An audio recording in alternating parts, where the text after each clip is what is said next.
pagtatanim, pangangalaga, pag-ani at pagdevelop ng iba't ibang mga produkto hango sa niyog. Makinig na at lumahok sa libreng pagsasanay on-air. Handog sa inyo ng inyong Radyo Eskwela. Hatid ng Department of Agriculture at Agricultural Training Institute. O, huwag liliban ha, dapat laging present. Ito ang Masaganang Kokobuhayan, School on the Air on Coconut Production and Processing. Tayo po ay muling magkakasama-sama ngayong Huwebes, ika-15 po sa buwan ng Hunyo para sa isang oras na talakayan ukol sa pagtatanim at pangalaga ng niyog. Ayon na sa ika-7 linggo na po ng pag-air dito sa programang Masaganang Kokobuhayan, School on the Air on Coconut Production and Processing. Dito pa rin po sa 95.1 Kiss FM at sabayan din na papanood sa official Facebook page at Agri Studio YouTube channel ng DAATI Calabarzon. Gayun din sa official Facebook page ng Philippine Information Agency Calabarzon, Philippine Coconut Authority Region 4 at Tagkawayan Teleradyo. Magandang tanghali po sa lahat. Ako po si Randy Remontigo. At ako naman po si Antoinette Avila from Philippine Coconut Authority Quezon 2, aka Coco Avi. At kami po muli ang inyong makakasama sa buong episode ng programa. Malugod na pagbati ng magandang tanghali, Coco Randy. Yes, nalilimutan ko yung ayos ko. Yes. So, sa lagi pong nakatutok dito sa 95.1 Kiss FM, gayon din sa official Facebook page at Agri Studio YouTube channel ng DAATI Calabarzon, kumusta po ang mga araw ninyo? At syempre, sa mga mag-aaral ng Masaganang Kokobuhayan, School on the Air on Coconut Production and Processing, para sa ika-7 linggong pag-ere natin, huwag po tayong mag-alala at mahaba pa po ang ating pagsasamahan. Marami pa tayong kaabang-abang at siguradong marami pa po kayong matututunan. Muli po, Coco Randy, para sa mga bagong nakatutok at nakasubaybay sa ating programa, ang Radyo Eskwela na ito ay programang hatid ng Department of Agriculture, Agricultural Training Institute, kasama dyan, syempre partner ang Philippine Coconut Authority Region 4, ang DA Regional Field Office 4, at tanggapan ng panlalawigang agrikultur ng Quezon. Kabalikat din syempre dito sa programa, partner, ang suporta at pakikiisa ng local na pamahalaan na 12 participating LGUs ng Quezon sa pamamagitan ng kanilang municipal agriculture offices. And syempre, andyan din ang city and municipal agriculturist nila. And syempre, nandyan din ang aming coconut development officers at SOA coconut coordinators. At kaya po, lahat ay inaanya na makinig sa programang Masaganang Kokobuhayan, lalo higit ang mga naka-enroll nating mga estudyante.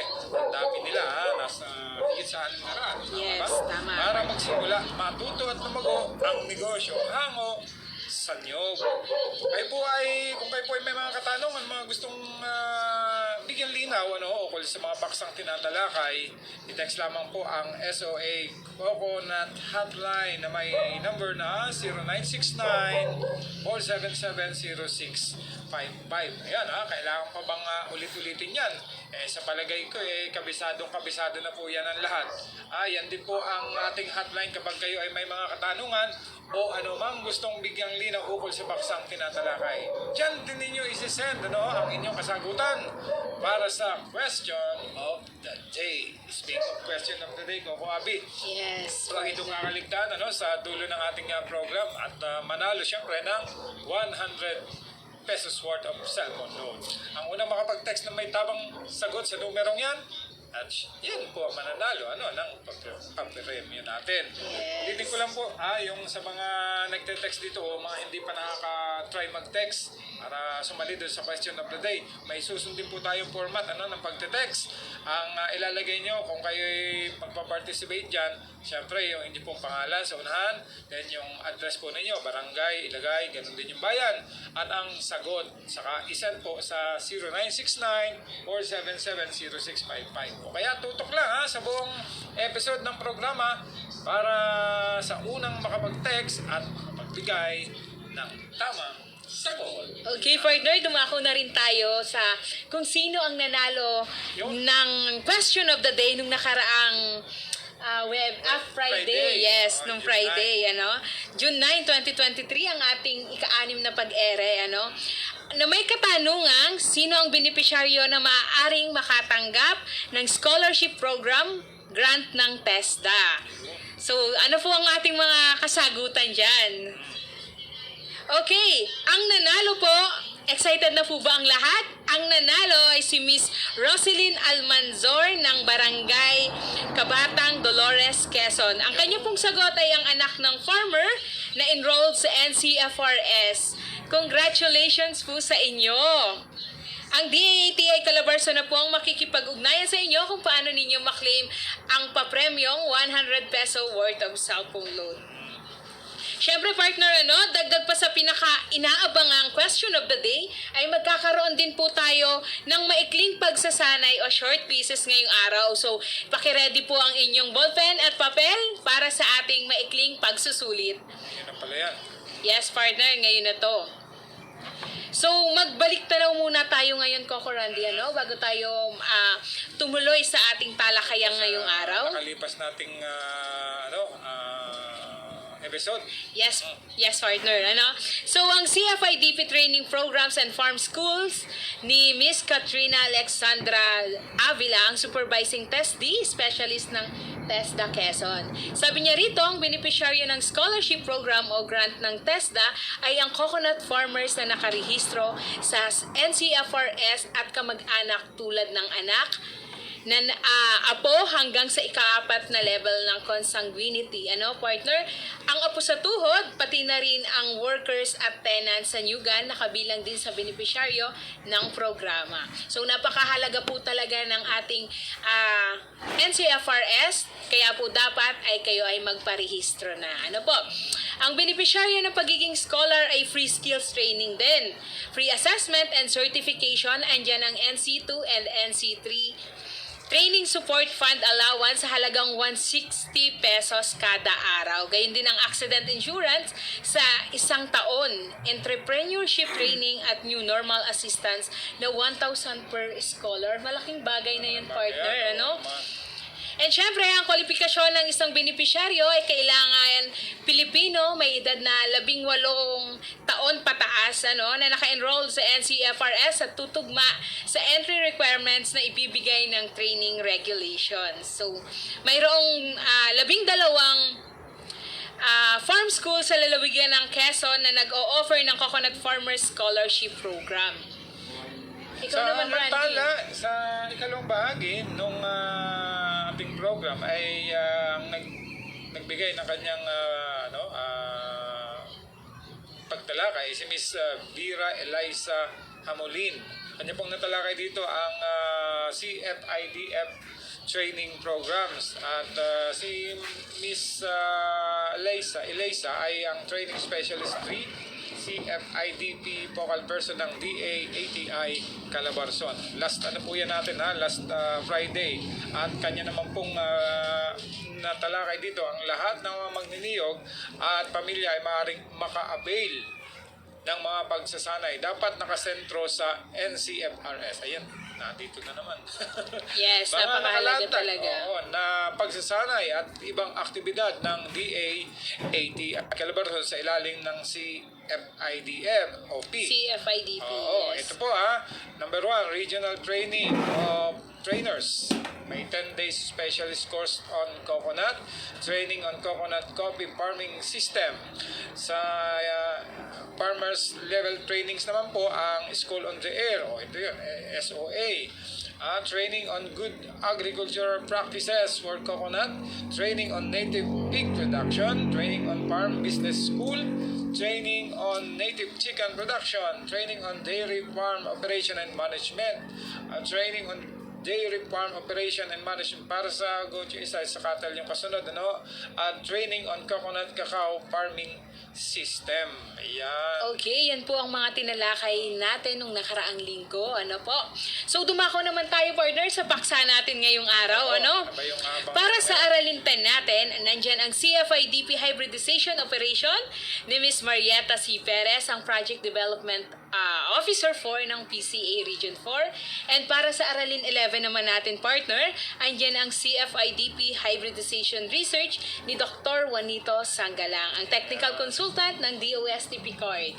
Okay. At pero bago yan, Coco Abi, ito, nami-miss na natin eh. Oo, magla-live uli ito sa kanyang balita. Okay. Para sa Agri Balita, narito naman po si Coco Rowie.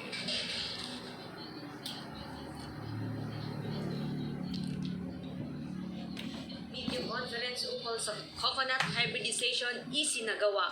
Ginanapang isang media conference patungkol sa coconut hybridization program na may temang Coco Usapan Hybrids tungo sa masaganang niyugan noong ika-9 ng Hunyo, taong kasalukuyan sa Hive Hotel and Convention Palace, Quezon City.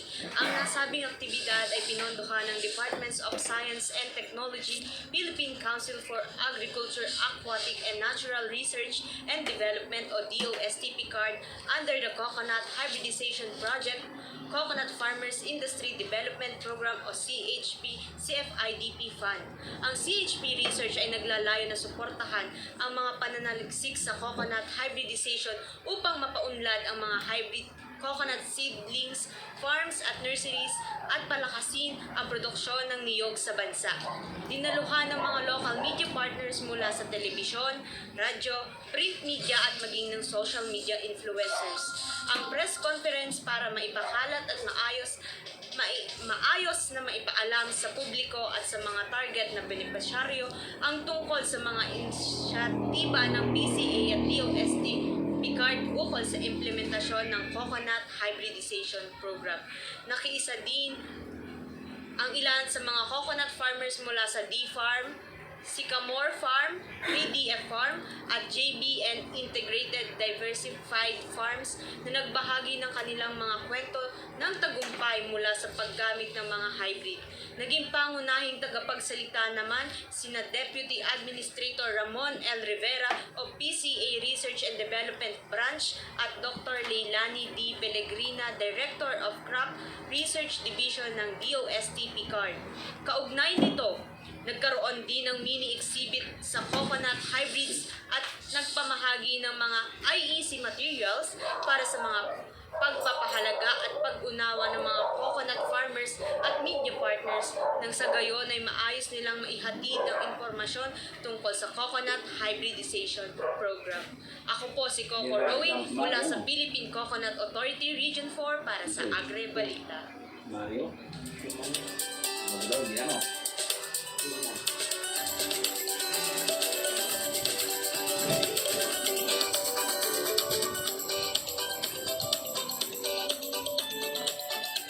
Balita na. Okay. Nagbabalik muli ang masaganang Coco Buhay School on the Air and Coconut Production and Processing. At nako, hindi naman sorpresa ito Yes, partner. Itong sa mga eskwelahan, kapag biglang pasok mo sa school, tapos tatawagin sasabihin ng teacher, Surprise. kumuha ng yan, no? Yes, one more sheet of Yun ang paper. surpresang quiz. Pero ito last episode natin, binanggit na natin na magkakaroon tayo ng Short quizzes. Quick pagsusunod. Yes. Okay. So, para po sa lahat ng ating estudyante na nakatutok ngayon sa ating programa, inaanyayahan po namin kayo na kunin ang inyong ballpen at papel para sa ating maikling quizzes. 10 item lang po ito, Ito po ay 10 item lang at tamang sagot lang po ang aming ina-accept. Siyempre naman. At pwede rin. Nag-accept nila niya. Hindi nila. Yes po, shoutout nga po pala sa mga coordinator ng ating mga estudyante. Pakiguide po sila sa ating maikling pagsusulit. Ano po? Okay, partner, simulan na natin ang ating katanungan para sa ating short quizzes. Okay. Una, simulan mo na. Ako, Abi. Okay, makinig po ang lahat at manatili pong nakatutok sa aming programa para hindi po kayo makalingat o ma-miss ninyo ang isang katanungan. Ano po? May pamimilian naman kayo. Huwag kayo mag-alala. Okay po, ito na po ang ating number 1 question. Ito ay sangay ng kagawaran ng pagsasaka o Department of Agriculture na tinaguriang capacity builder knowledge bank, and catalyst of the Philippine Agriculture and Fishery Extension System. Ay, wala pala sila. Ito po ay walang pamimilian. Alam po namin na kayo ay nakinig nung unang talakayan. Oo. At alam po namin na kaya ninyo itong sagutan. Ulitin ko po ang question number 1, ano? Ito ay sangay ng kagawaran ng pagsasaka o Department of Agriculture na tinaguri ang Capacity Builder, Knowledge Bank, and Catalyst of the Philippine Agriculture and Fisheries Extension System. Ano po ito? Ano po ang sagot dito? Okay, anong number 2 natin, partner? Number 2 question. Ito ay kilala rin sa tawag na paaralan sa himpapawid na may tukoy ng paksa. Ang aralin ay may pagkakasunod-sunod, organisado at may region teacher. Ayan, may pamilyan dito mga kaibigan, yung mga estudyante natin. Letter A. Ano ito Teleradyo. Letter B. Radyo Eskwela. Letter C. Radyo Paaralan. And letter D. Aralin sa himpapawid. Ulitin ko yung ulitin ko Yes, rin. partner. Isa pang ulit. Isa pang ulit para Ito ay maintindihan kilala nila. rin sa tawag na may tukoy na box ay may pagkakasunod, organisado at may radio teacher. Ayan, ang pamimilian po ninyo sa kasagutan nyo ay letter A, teleradyo, B, radyo eskwela, letter C, radyo paaralan, at letter D, aralin sa himpapawid. Okay, go! Okay, number 3 po natin. Pina-flash naman po namin sa screen ang mga katanungan. Kaya kung hindi po ninyo naintindihan or nakalingatan po ninyo, ay pwede po nating balikan. Ano po? Para sa question number 3 natin, ito ang inaatasang magsulong ng mabilis na pinagsama-samang pag-unlad at paglago ng niyog at iba pang palm oil industry sa lahat ng aspeto nito, at upang matiyak na ang mga magsasaka ng niyog ay maging direktang kalahok at benepisyaryo ng naturang pag-unlad at paglago. Letter A, Bureau of Fisheries and Aquatic Resources o BIFAR. Letter B, Agricultural Training Institute o ATI. Letter C, Philippine Coconut Authority o PCA. And letter D, Philippine Crop Insurance Corporation o PCIC. Ulitin ko po ang katanungan. Ito ang inatasang magsulong na mabilis na pinagsama-samang pag-unlad at paglago ng niyog at iba pang palm oil industry sa lahat ng aspeto nito upang matiyak na ang magsasaka ng niyog ay maging direktang kalahok at maging benepisyaryo ng naturang pag-unlad at paglago. Letter A, Bureau of Fisheries and Aquatic Resources o BIFAR. B, Agricultural Training Institute o ATI. Letter C, Philippine Coconut Authority o PCA. And letter D, Philippine Crop Insurance Corporation o PCIC. Okay, go. Pili na kayo. Number 4. Dadako na tayo sa question number 4. O, ito madali lang. Tama o mali lang ito ang isasagot nyo. Ano? Ito na ang question. Ang nyog ay may scientific name na Cocos nocifera at nabibilang sa pamilya ng palme. Ito rin ay perennial crop kung saan tumatagal sa loob ng mahabang taon. Ang taas nito ay karaniwang simula 6 hanggang 25 metro. Oh, tama po ba o mali? Yung aking binasa na yan. Okay, go. Hindi ko na ulitin yan dahil Okay. wari ka naman alam nila. Number 5. Ito ang tinaguri ang pinakang bulaklak ng niyog. Ano? Ulitin ko po, ito ang tinaguri ang pinakang bulaklak ng niyog.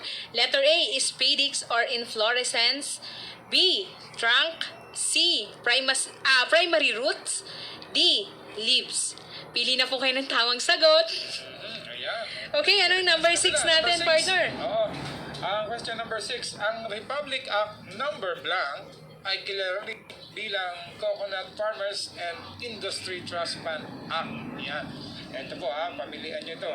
Ito ang nandito po ang sagot. Letter A, yung binanggit kong blank kanina, ito ang sagot. Republic Act number 15524. Letter B, Republic Act 11224.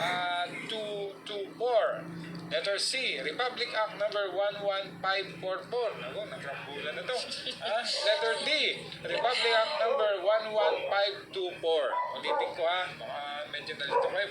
Pareho kasi yung numero nito, nagbaliktaran lang, ano? Ang Republic Act number blank ay kilala rin bilang Coconut Farmers and Industry Trust Fund Act ay letter A, Republic Act number 15524, letter B, Republic Act 11224, letter C, Republic Act 11544, at letter D, Republic Act number 11524. Okay. Huwag po kayong malito kasi isa lang po ang tamang sagot dyan, ano?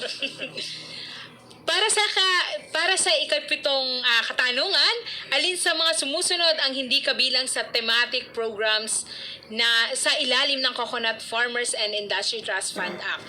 Ulitin ko po, alin sa mga sumusunod ang hindi kabilang sa thematic programs sa ilalim ng Coconut Farmers and Industry Trust Fund Act? Letter A, proteksyong panglipunan. Letter B, organisasyon at pagsulong ng mga magsasaka sa industriya ng niyog. Letter C, hybridization. And letter D, wala sa mga nabanggit. Ayun. Okay. Number 8, question number 8. Mandato ng ahensyang ito ay magbigay ng insurance sa mga agricultural producers and particular sa subsistence farmers laban sa pagkalugi nila sa ng natural na kalamidad, peste at sakit. Ano po ito? Ito po ang pamimilian nyo. Letter A, Bureau of Fisheries and Aquatic Resources or BIMAR. Letter B, Agricultural Training Institute or ATI. Letter C, Philippine Coconut Authority or PCA. Letter D, Philippine Crop Insurance Corporation or PCIC. Iyan po ang inyong pamimilian. Ulitin ko lang mabilis ha. Naka-flash naman sa inyong mga screen yung yung question mismo, no. Ang dato ng ahensyang ito na magbigay ng insurance sa mga agricultural producers, particular sa subsistence farmers, laban sa pagkalugi nila sa ng natural na kalamidad, peste at sakit. Yan. Letter A, Bureau of Fisheries and Aquatic Resources or BIPA. Letter B, Agricultural Training Institute or ATI. Letter C, Philippine Coconut Authority or PCA. At letter D, Philippine Crop Insurance Corporation or PCIC. Yan. Okay, number 9 po, tama o mali lang. Ang insurance coverage ng isang hektarya na may 100 coconut trees ay 50,000 pesos sa loob ng isang taon. Ito po ba ay tama o mali? Isip-isip. At sa panghuli nating katanungan, ito na po ito ay ang opisyal na talaan ng pamahalaan upang mabigyan ng pagkakakilanlan ang mga magniniyog na Pilipino. Ito ay ang opisyal na talaan ng pamahalaan upang mabigyan ng pagkakakilanlan ang mga magniniyog na Pilipino. Ang pamilihan po ito, letter A, National Coconut Farmers Registry System. Letter V, National Coconut Farmers and Radio System. Yan, may system din. National, o letter C, National Coconut Farmers Republic System. And letter D, National Coconut Farmers Reflective System. Yan, po. Ito po ay ulit-ulit na naming binabanggit dito sa aming programa para kayo po ay magparehistro. Ano po? So, yun lang po ang ating short quizzes ngayong araw. Sana po ay makasagot kayo ng tama at walang mali. Finish or not finish? Short paper. Okay po, para po sa SOA coordinator dyan na nakasubaybay at nag-guide sa kanila, maaari po ninyong kolektahin na kanilang mga papel. Ano po? Okay, tuloy-tuloy lamang ang programa at para simulan ang ating aralin ay kasama natin live na live ang ating guro syempre sa araw na ito. Pero kukuhapi, mabilisan lang yung ating mga taga-subaybay sa ating live, FB live. Yes. Shout out ko muna, partner, ang mga CHP personnel, ano? Syempre, hindi magpapatalo at hybridization ang topic natin ngayon. Shout out po kay Jorem Advincula ng Katanawan, Quezon, J. Mark Babiera, George Berhel, at Maribit De Asis, and also kay Alan Roy Galien. Ano po? Sila po ang mga supervisor ng CHP namin sa Quezon 1 and Quezon 2. Yes, at po. syempre kay Agnes Ulit Kada ng Lukban, Quezon, magandang tanghali din po sa inyo. Kay may taga-gumaka pa si Ed Kalungsod. Okay. Magandang Noel Garcia Jr. Ayan. Magandang tanghali po sa inyo lahat. Sa lahat na lang ha. Hindi namin kayo may isa-isa. Ito po Yes. sa mga nakatutok sa ating FB Live. Okay. Eto na, partners. Hindi natin Yes, patatagalin. partner. Marami pang wari ko itatalakay ng ating guro ngayon. Sa katawan po ni Miss Marieta Mayet Perez, ang Project Development Officer for PCA Region 4. At ang paksa po niyang tatalakayin ngayon, mga kaibigan, ay ang CFIDP Hybridization Operation. Okay? O, handa na ba kayo? At atin munang babatiin si Ma'am Mayet. Ma'am Mayet, magandang tanghali po. Welcome Magandang po sa tanghali, ating Ma'am School Mayet. on the Air. Po sa inyo, Coco Abby and Coco Martin. Aba, Ate Martin na ha? At magandang tanghali at masaganang pananghalian din po sa mga masugid na tagapagsubaybay at tagapakinig sa anumang uri ng platform, maging ito ay radyo o social media sa pagsasahimpapawid ng ating masaganang kokobuhayan, School on the Air, on Coconut Production and Processing. Yan. Okay, Yes. Ma'am Mayet, di na po namin patatagalin para makapagsimula ka ng tumalakay sa ating pong aralin. Unahin ko na ito sa katanungan na ano po ba ang CFIDP Hybridization Operation ang natawag? Okay, so sa mga nakalipas nating pag-aaral, mga nakalipas na episodes, ay nabanggit po ni Mr. Jojo Alcantara Yes, ang mga programa na nakapaloob under the Coconut Farmers and Industry Development Plan. At dun po sa ikatatlo na thematic program, dun po pumapasok yung Coconut Hybridization Project na nahahati po sa dalawang bahagi. Isa po yung sa operations na pangangasiwaan po ng Philippine Coconut Authority at ang bahagi po ng pananaliksik naman na gagampanan po ng DOST PCARD. So, yung pong 20% of the annual budget po ay nakalaan po para sa pagpapaunlad o pagpapataas ng produksyon ng niyog at sa pag-supply ng mga dekalidad na hybrid planting materials upang matugunan ang pangailangan po ng buong industriya. Ayun. At papaano po naman ito, Ma'am Mayet, makakatulong or nakakatulong sa pagsasaka ng niyog?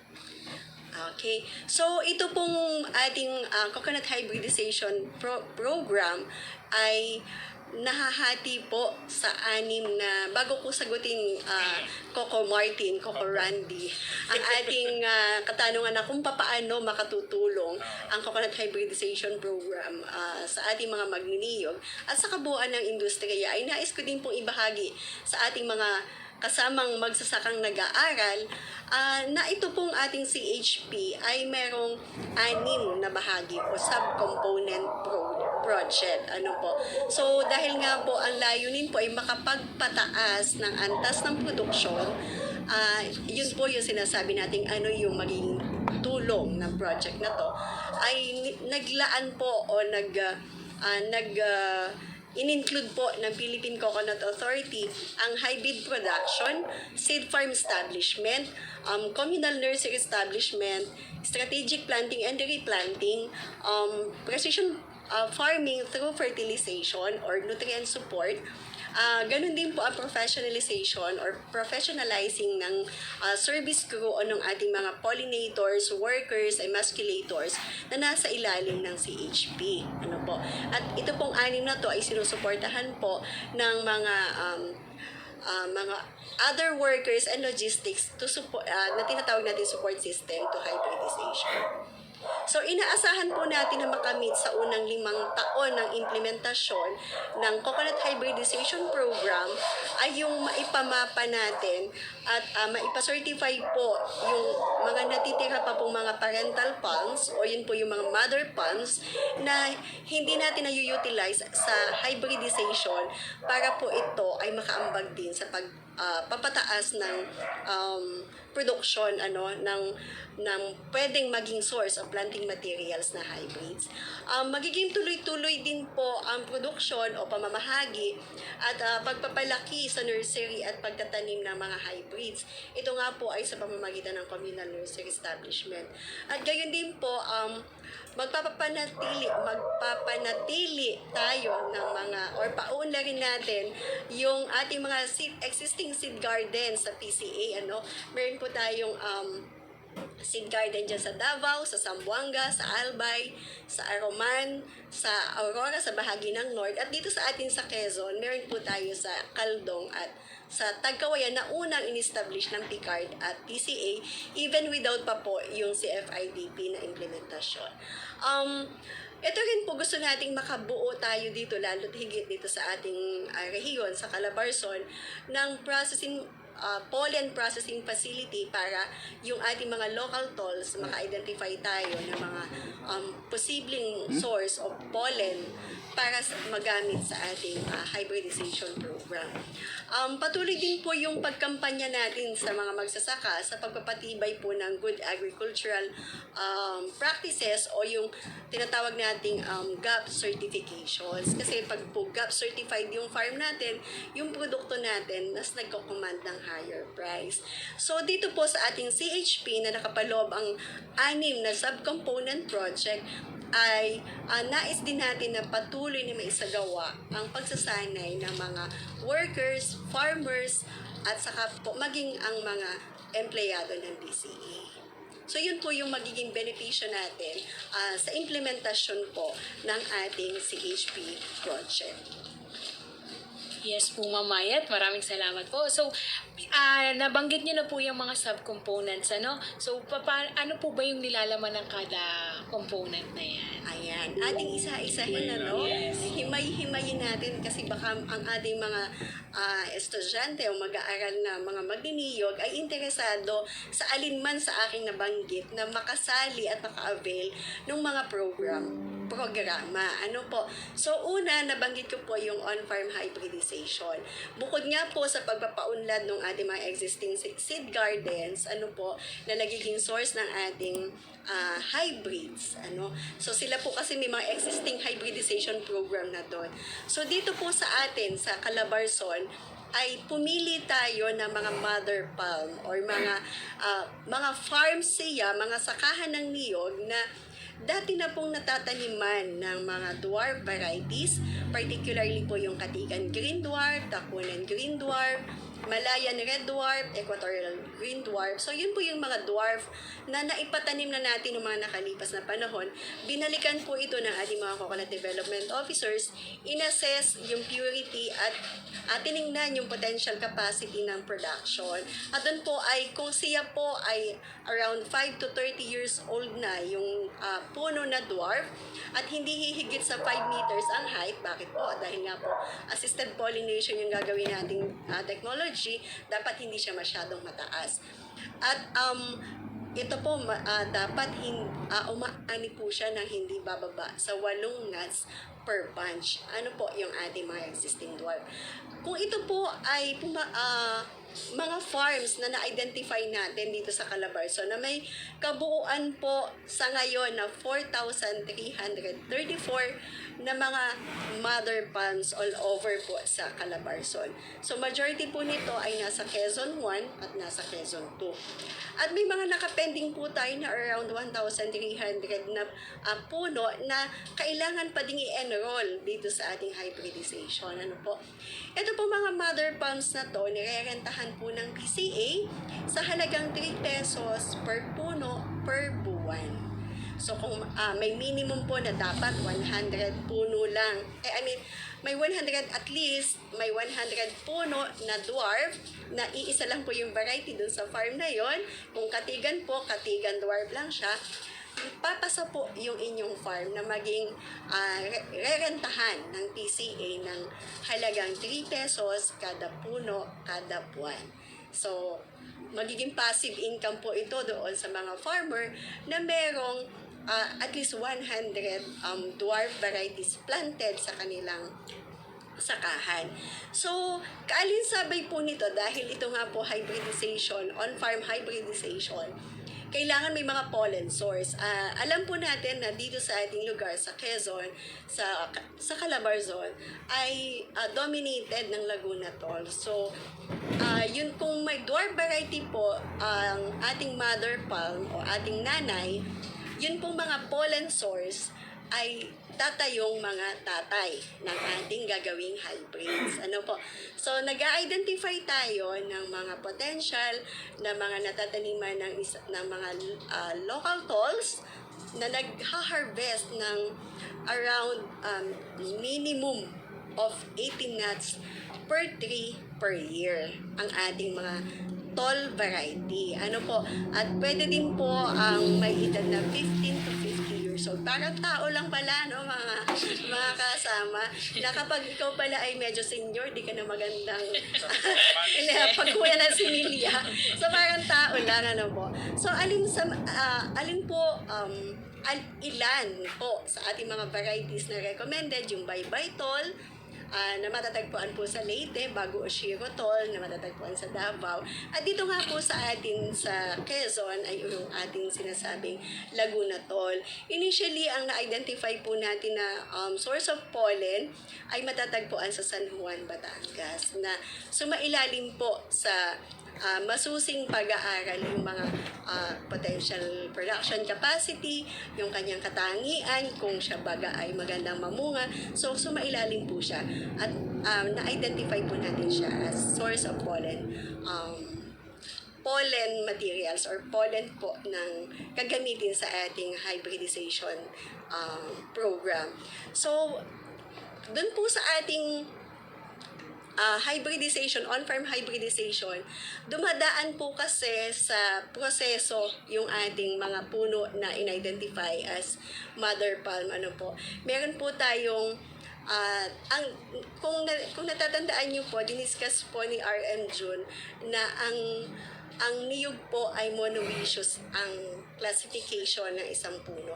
Meaning, meron po siyang babae at lalaki na bulaklak na present sa isang inflorescence ng niyog. Dito po sa hybridization, kailangan po matanggal natin yun pong mga lalaking bulaklak. Ano po? Bago pa man maging receptive yung babaeng bulaklak. Ano po? So, tatanggalin natin yung mga lalaki, parang mga walang silbi, ano? Tatanggalin yung mga lalaki. At ang ititira lang po doon sa bunch ay puro babae. Ano po? Ang tawag po natin dito ay yung emasculation. Ini-emasculate po natin yung puno. So, pag receptive na po yung naiwang babae, lalagyan na po natin siya ng pollen. Yung nabanggit ko po kanina na kukunin doon sa mga Laguna Tolls, i-introduce po natin yung pollen na pinrocess po diyan sa ating laboratory diyan po sa PCA Isabang. Ano po, pinaprocess po sa panguna ni Miss Crystal. So, pag na-process na po yun at good quality na siya para i-introduce po doon sa receptive na female flower para po ma-pollinate niya. So, ang tawag po natin assisted pollination technology or techniques. So, ipopollinate siya at para siya po ay makabuo ng isang hybrids. Ano po, yun po yung nagiging process kaya tinatawag siya na hybrids. Pinagsama pong cross ng isang local tall bilang tatay at dwarf bilang nanay. Ano po. And then, yung pong ating mga potential na ma-harvest na hybrids, nilalagyan natin ng markings. And then, pag na-harvest na natin yon, nagkakameron po tayo ng purity testing sa nursery or pwede rin naman po na under the laboratory situation or condition.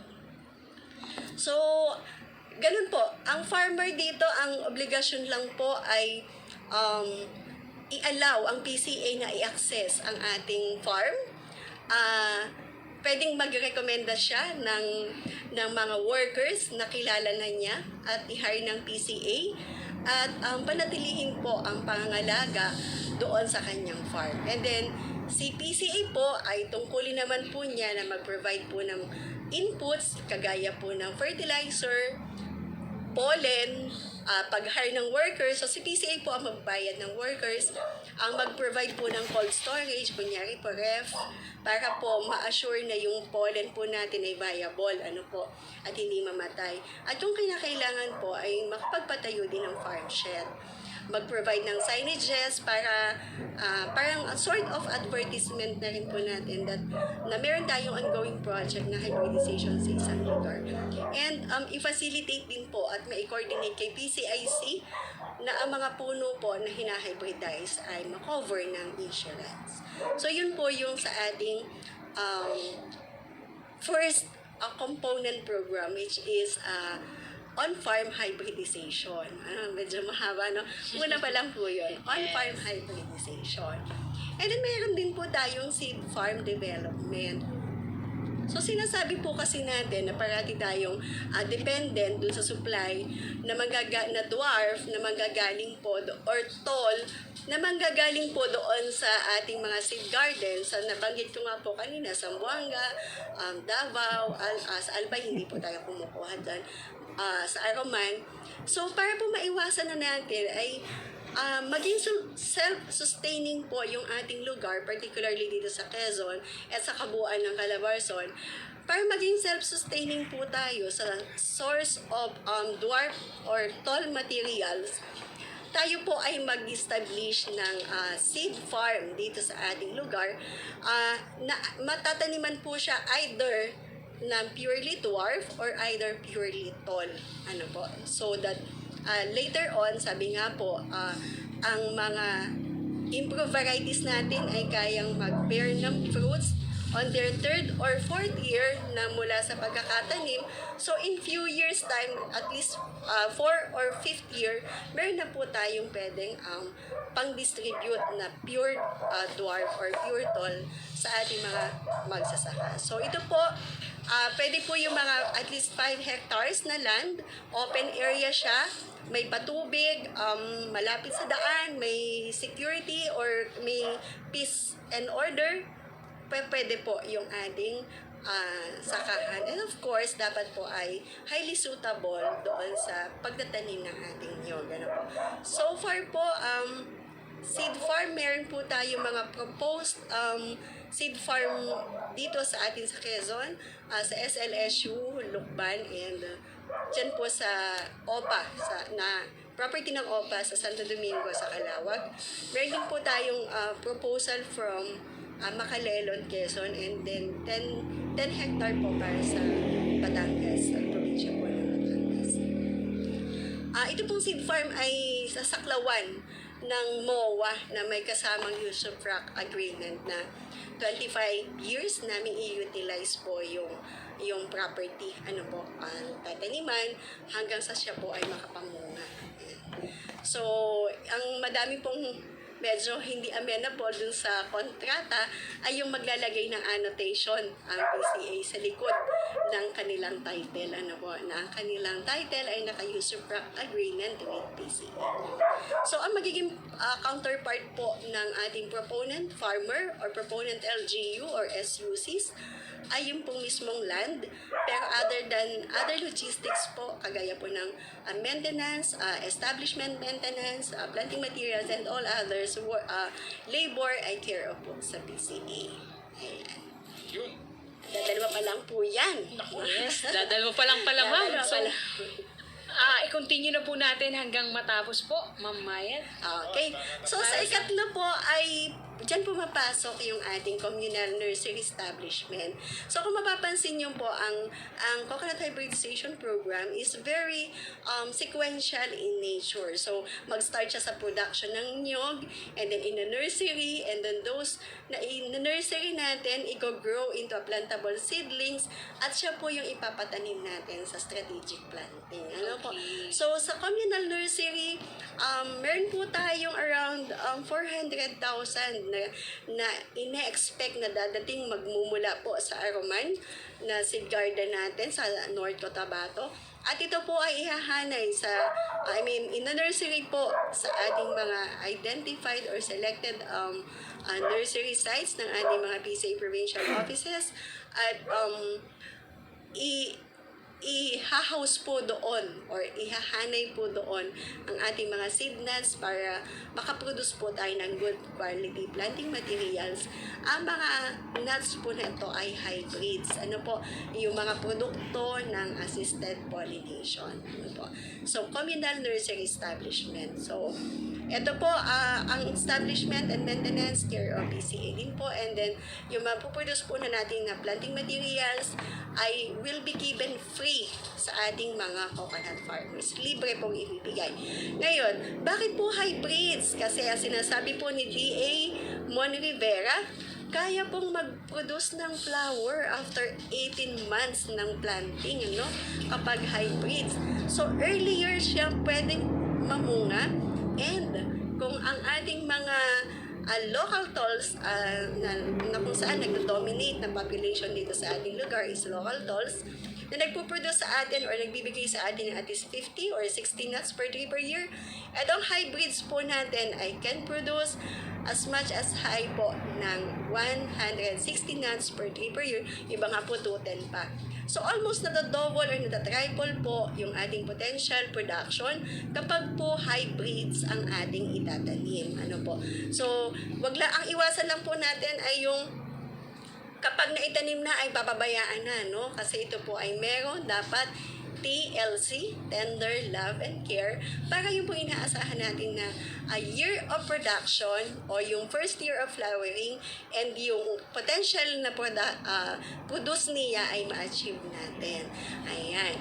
So sabi ko nga po, after na makapag-produce tayo ng mga good planting materials, yan po yung isa sa ilalim natin under the subcomponent na strategic planting and replanting, na kung saan ipapamahagi nga po na libre itong ating mga good plantable hybrids na coconut. Ano po? So ito po ay ipapackage with fertilizer, ammonium sulfate, potassium chloride at mycovam, na kung saan din po yung magiging basal fertilizer upang masiguro po natin na ang pag-grow or development po ng ating hybrids ay tama, ano po, at nandun sa nagpa-follow ng good agricultural practices. So, after po na matanim, meron po siyang 3-year fertilizer assistance na nakapaloob po dun sa strategic, precision farming, which involves po ng nutrient support and fertilization. So, bibigyan po namin ng assistance ng fertilizer sa loob po ng 3 taon to assure po na siya ay makakapamunga doon sa inaasahang panahon. And then patuloy din po ang ating pagsasanay ng ating mga farmers and farm workers na mai-involve po sa ating hybridization techniques, no? So, ito po kino-coordinate na namin sa TESDA na mabigyan din po ito ng National Competency Certificate yung mga workers natin dyan sa hybridization. So, makakapagdagdag ng eligibility doon sa ating mga workers na sila ay mabigyan ng competency certificates, dahil talaga naman pong ang pag-emasculate, ang pag-pollinate ay kakaibang skills na pwedeng ma-acquire ng ating mga magniniyo. Okay, So, yun po ano? ang ating mga nakapaloob na programa sa CHP operations. Okay. Oh, medyo Buti marami na pa discuss ni Ma'am Ma'am Mayet lahat, ano? So, kung may mga katanungan naman po kayo, ay pwede naman po kayo magtanong, ano? Para masagot din natin yung inyong mga katanungan kung kayo po ay interested sa programa na hybridization program. Ano po? Medyo limited yung ating oras, ano? Pero mabuti na na-compress ni Ma'am yung ano. Yes, si Ma'am Mayet pa ba? Pagtalakay. Isusunod na bagay natin yung ano. O baka may mga ano pa si Ma'am. Ma'am, bilang panghuli. Okay. Ito natin ikasunod na guro. Okay. So, bilang panghuli po ay nais ko pong mag-iwan na rin ng mensahe sa ating mga mahal na magniniyog at taga-subaybay. Hangad po ng PCA na mas mapaigting at mapayabong ang industriya ng pagniniyog mula po sa produksyon hanggang sa pagproseso at sa merkado nito. Kaya naman, sama-sama po nating itaguyod ang mga programang nakapaloob